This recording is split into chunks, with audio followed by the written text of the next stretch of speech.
And staying in the United States, a bizarre bill has been introduced in Congress to allow the United States to acquire Greenland and rename it Red, White, and Blueland.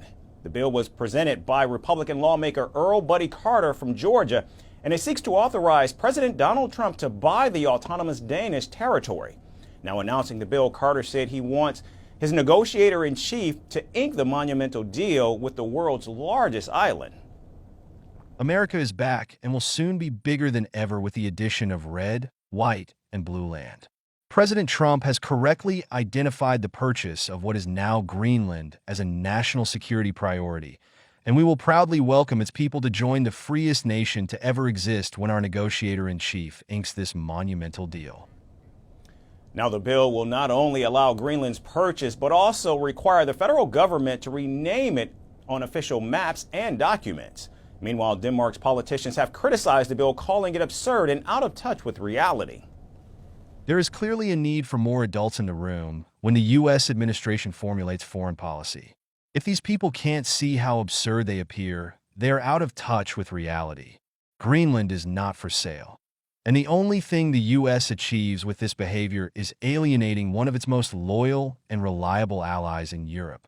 The U.S. doesn't grow stronger by losing such an ally, only weaker and more irrelevant to the world. And it's not just politicians, but citizens in Denmark are also clapping back at President Trump's idea with their own twist. More than 200,000 Danes have signed a satirical petition to buy California, America's most prosperous state. And the petition that aims to crowdfund $1 trillion for the purchase features the perks of acquiring the U.S. state with the slogan, "Make California Great Again." The mockery website also says President Trump isn't California's biggest fan, as he regularly feuds with its governor, Gavin Newsom.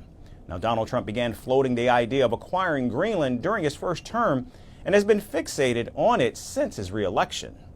We need Greenland for national security purposes. I've been told that for a long time, long before I even ran. I mean, people have been talking about it for a long time.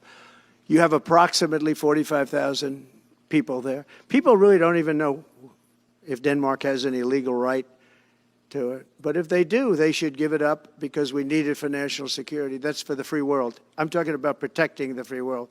You look at, you don't even need binoculars. You look outside, you have China ships all over the place. You have Russian ships all over the place.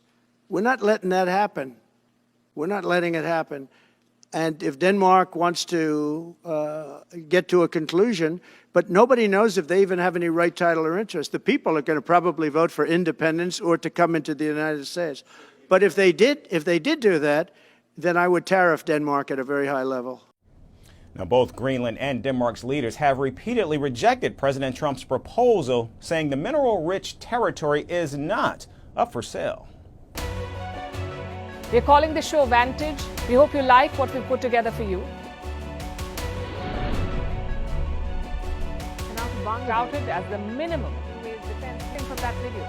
India's neighbors were the first to send the special edition of Vantage live from the White House throughout this week. Yes, Hindu Mandir we're on our way to Tel Aviv. Pretty measure, but it's also the perfect way to drive.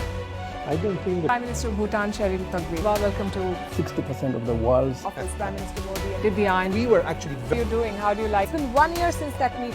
Iron bars separate you from the outside. Out the vote effort. Trump had, it says, and at $4.3 trillion. 4.3 trillion, $300 billion by 2030. That's what we need to tackle climate change.